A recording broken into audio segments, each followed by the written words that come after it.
सहनाववतु सहनो भुनक्तु सह वीर्यं करवावहै तेजस्विनावधीतमस्तु मा विद्विषावहै। ओम शांति शांति शांति।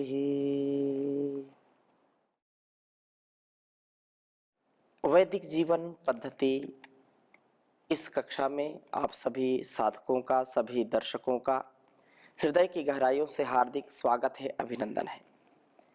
वैदिक जीवन पद्धति जो हमारे जीवन का उत्कर्ष करती है, हम इस कल्याणी वेदवाणी के अनुसार अपने जीवन को जिएं और इस जीवन को इतना सुंदर, पवित्र, शुचिता से युक्त बना लें, प्रेम से, करुणा से युक्त बना लें, जिससे कभी हमारे जीवन में कोई न्यूनता ना आए। किसी भी कार्य की सफलता के लिए हमको उसका विधि और निषेध, उस कार्य में हमको क्या सावधानी रखनी है, कैसे उसको करना है, कैसे जीना है, उसी लक्ष्य को हम, क्योंकि जीवन बहुत महनीय है और इस जीवन को हम इतनी पवित्रता से जी पाएं, इतने प्रामाणिकता से जी पाएं, इतने उत्साह से, उमंग से जी पाएं, जिससे हम कभी भी अवनति को प्राप्त ना हो, हम सदा उन्नति को प्राप्त हो। और प्रत्येक माता पिता, प्रत्येक गुरु आचार्य का यही एक भाव होता है कि उसका शिष्य, उसकी संतानें कभी भी पथ भ्रष्ट ना हो। वे इस संसार में ऐसा कार्य करें जिससे उनका स्वयं का और दूसरों का भी कल्याण वो कर सकें, ऐसा उनका व्यक्तित्व, कृतित्व और नेतृत्व हो। वास्तव में माता और पिता जो सच्चे हितैषी होते हैं, इसी प्रकार से उस परम पिता, उस परम माता जगत जननी की हम बात करें तो वह भी हमको ऐसा ही देखना चाहते हैं, ऐसा ही वो हमारे जीवन में उत्कर्ष चाहते हैं कि इस जीवन को मैंने तुम्हारे लिए दिया है, इस जगत को मैंने तुम्हारे लिए बनाया है, तो तुम पतन को प्राप्त कभी मत हो, कभी तुम इस संसार में धोखा मत खाओ। वे उत्साह का संचार करते हुए सदैव ऊपर ही ऊपर हमारे जीवन को बढ़ाते हैं। और उद्यानम ते पुरुष नावयानम, अरे मनुष्य, मैंने तुझे नीचे गिरने के लिए नहीं, ऊपर उठने के लिए बनाया हूं। जैसे एक मिट्टी का ढेला होता है और वो ऊपर से गिरा, बिखर गया, लेकिन एक जब फुटबॉल को, एक गेंद को हम ऊपर से डालते हैं, जहां डालते हैं वहीं पर ही वह ऊपर उछलती है, वह धराशायी नहीं होती, वो बिखरती नहीं है। ऐसे अपने जीवन में भी हम, अपने आचरण में भी यही सदैव स्मरण करते हुए कि प्रभु ने हमको उन्नत बनाने के लिए, उत्कर्ष के लिए, उन्नति के लिए, विकास के लिए जीवन और जगत दिया है, तो हम विनाश की ओर क्यों जाएं, अवनति की ओर, पतन की ओर क्यों जाएं, अवसाद की ओर क्यों जाएं। हम सर्वदा श्रेष्ठतम जीवन जीने का प्रयत्न करें। तो वो जगत पिता, वो जगत माता ऐसी ही है। बहुत सुंदर वेद मंत्र है कि प्रभु हमारे पिता हैं, उनके विषय में हम इस मंत्र को पढ़ेंगे। प्रथम लिखता हूं मंत्र, फिर चर्चा करूंगा। ओम दशानामेकम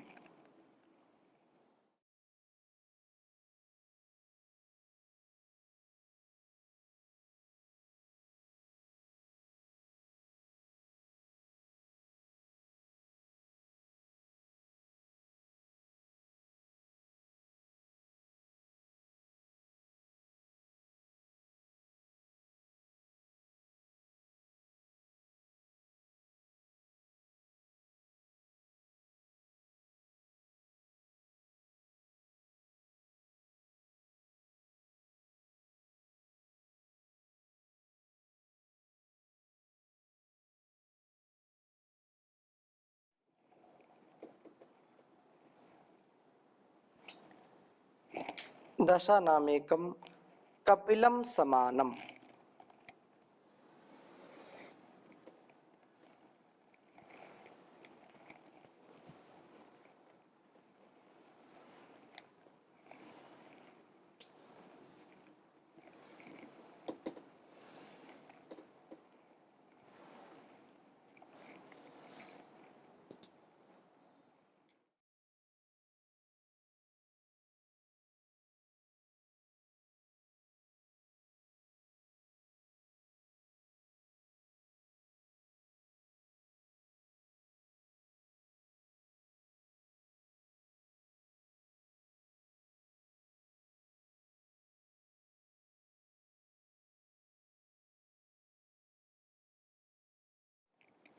कपिलं समानं तं हिन्वन्ति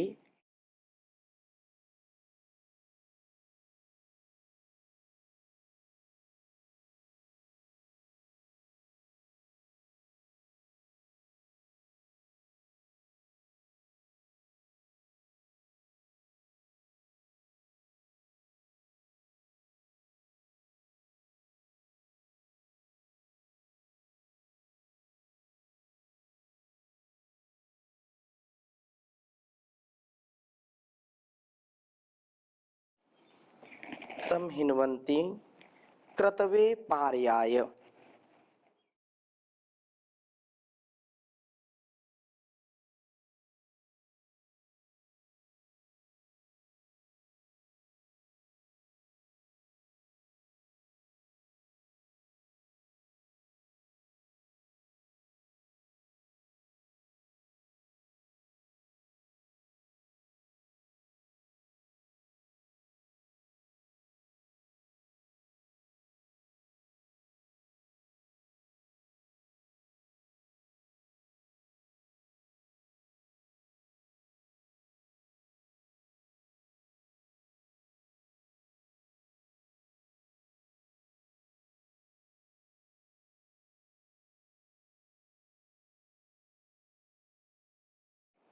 गर्भं माता सुदितं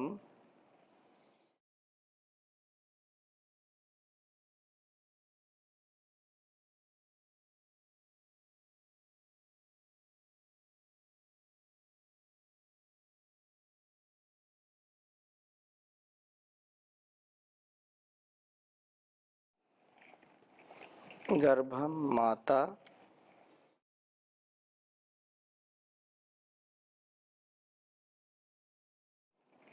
सुदितं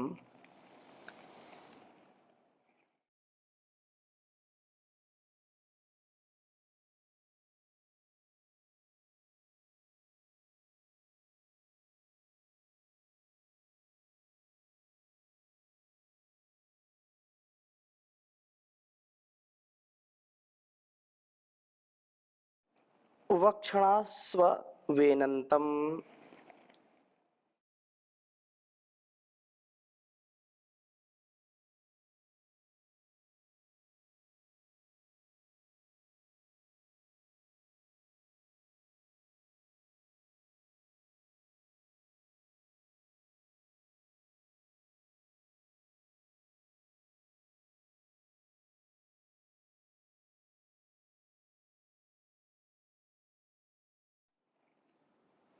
वक्षणास्ववेनन्तं।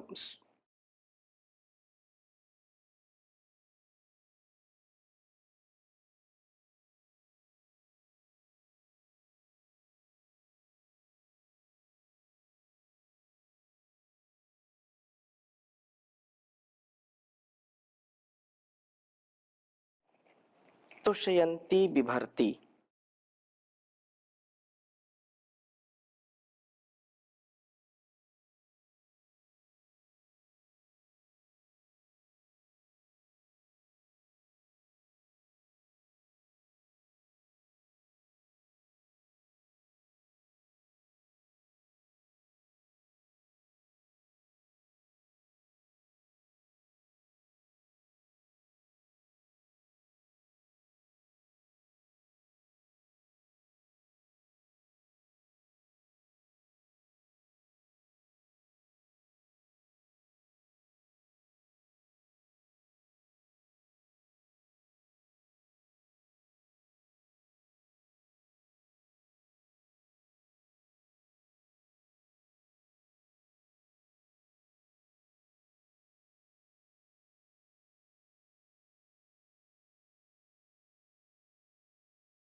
ऋग्वेद के 10वें मंडल के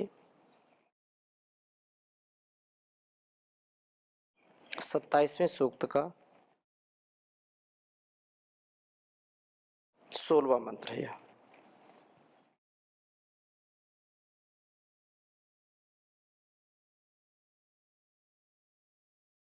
ओम दशानामेकं कपिलं समानं तं हिन्वन्ति कृतवे पर्याय गर्भं माता सुदितं वक्षणास्व वेनन्तं तुषयन्ती बिभर्ति। ॐ दशानामेकं कपिलं समानं तं हिन्वन्ति कृतवे पार्याय गर्भं माता सुदितं वक्षणास्व वेनन्तं तुषयन्ती बिभर्ति। बहुत ही सुंदर वेद मंत्र है। उस परम प्रभु परमपिता परमात्मा के विषय में कि प्रभु वास्तव में हम सबके पिता हैं। जैसे पिता सबका भरण पोषण करते हैं, सबको शक्ति संपन्न करते हैं, वे पिता के समान हैं और वे पिता के भाव को सदा इस प्रकार से अपने पुत्रों की रक्षा में लगाते हैं और प्रकृति माता के समान है। संसार में सब व्यक्ति कर्तव्य यज्ञों के लिए तथा पार्याय कर्मों के पार जाने के लिए अर्थात उन यज्ञ याग आदि कर्मों में सफलता के लिए तम हिन्वन्ति उस प्रभु को प्राप्त करते हैं जो कि दशा नाम दसों इंद्रियों के एकम अद्वितीय कपिलम कवरिवर्णे कपिम लाती अर्थात जो रंग के भरने वाले अर्थात उस इंद्रियों को अमुक अमुक शक्ति प्राप्त कराने वाले तथा प्रत्येक इंद्रिय को गतिशील बनाने वाले अपने अपने कार्य में समर्थ करने वाले हैं। इन इंद्रियों का ज्ञानेंद्रियों का कर्मेंद्रियों का कार्य निर्बाध रूप से विकार रूप से बढ़ता रहे, आगे चलता रहे और ये हमारे जीवन के लिए जो प्रमुख संसाधन है, प्रमुख साधन के रूप में है, प्रमुख यंत्र के रूप में है, ये बिना किसी रुकावट के सदैव कार्य करते रहें, इस प्रकार से उन्होंने इसका नियोजन किया, इसको बनाया है और वो अपना अपना कार्य करते हैं। आंखों से देखने का कार्य, कानों से सुनने का कार्य, नासिका से सूंघने का कार्य, रसना से चखने का, त्वचा से स्पर्श करने का, यह जो कार्य चलता है इसका कभी अतिक्रमण नहीं होता। कोई अतिक्रमण कर ले कि कान से खाना शुरू कर दे, मुख से सूंघना शुरू कर दे या देखना शुरू कर दे, आंखें सूंघने का काम करे, ऐसा कभी होता नहीं। जिसका जो कार्य बांट दिया, जिसका जो कार्य बना दिया, उसको वो सदैव उसी के अनुसार अपना कार्य करते हैं, कभी भी इससे विमुख नहीं होते। और आगे कहा कि जैसे अपने पुत्र को, जीव को जो सदा उत्साह से युक्त सम आनम सम्यकतया प्राण शक्ति का संचार करने वाले हैं प्रभु। हृदयस्थ रूपेण प्रभु अपने पुत्र जीव को सदा उत्साह युक्त मन वाला करते हैं और उसे सोत्साह बना करके प्रत्येक कर्म में सफल करते हैं। यत् श्रोत्रेण न शृणोति येन श्रोतम इदम श्रुतम तदेव ब्रह्म त्वं विद्धि नेदम यदिदम उपासते यन मनसा न मनुते ये नाहुर मनोमतम तदेव ब्रह्म त्वं विद्धि नेदम यदिदम उपासते यत् प्राणिन न प्राणिति येन प्राणः प्रणीयते तदेव ब्रह्म त्वं विद्धि नेदम यदिदम उपासते।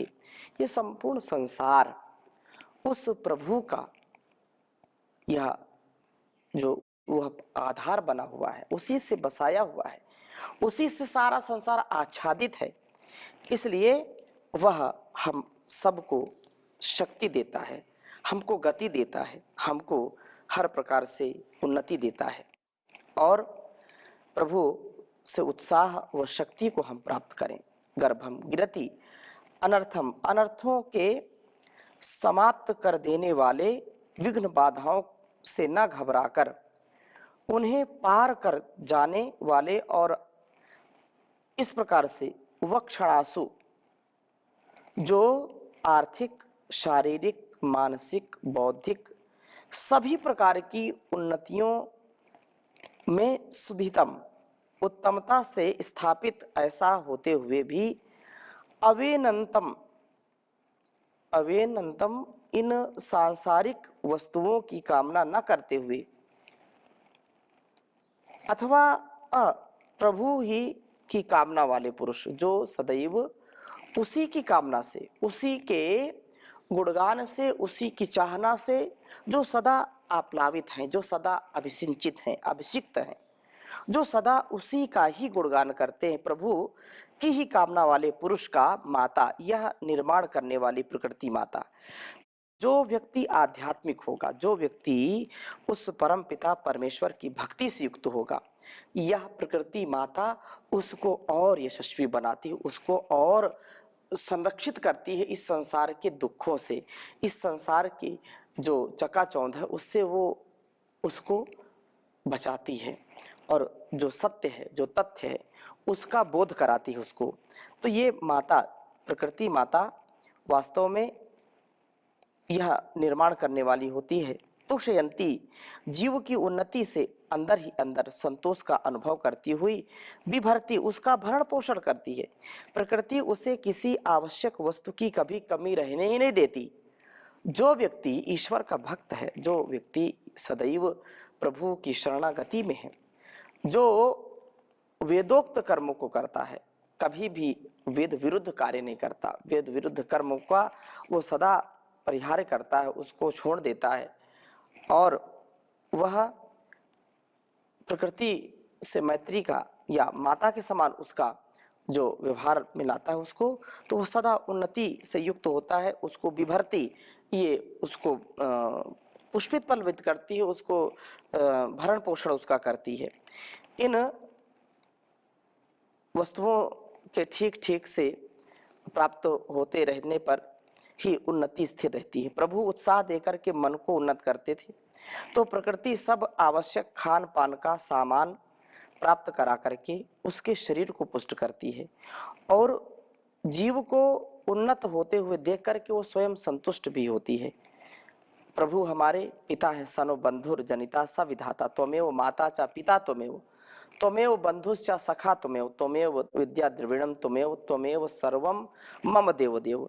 तो वो पिता है, तो प्रकृति माता के समान है, वे हमारे अंदर उत्साह का संचार करते हैं और प्रकृति माता है वह हमारे खान पान का पूरा ध्यान रखती है।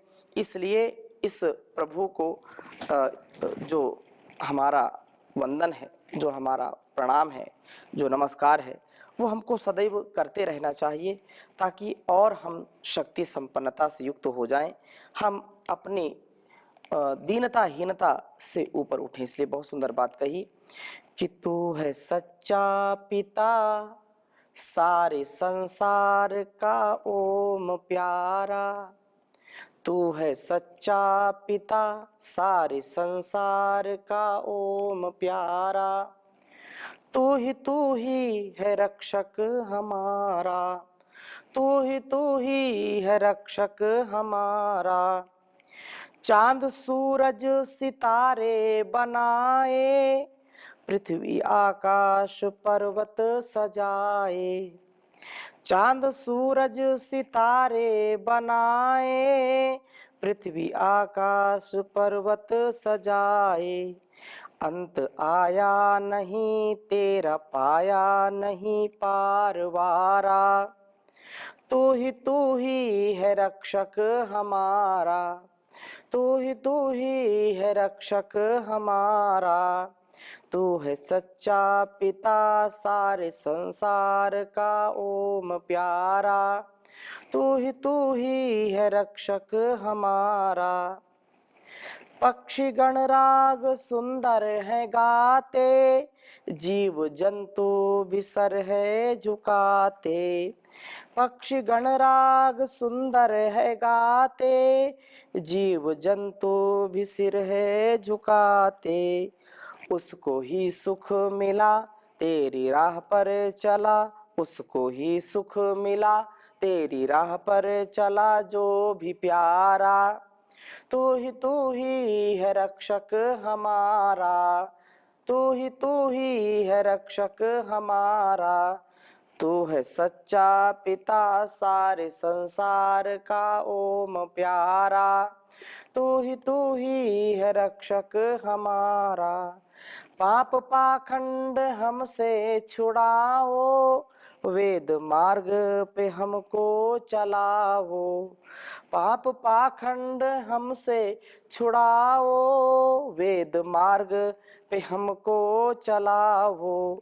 लगे भक्ति में मन करें संध्या हवन, लगे भक्ति में मन करे संध्या हवन। जग ये सारा तू ही है रक्षक हमारा, तू ही है रक्षक हमारा। अपनी भक्ति में मन को लगाना, लाल दुख दर्द सबके मिटाना।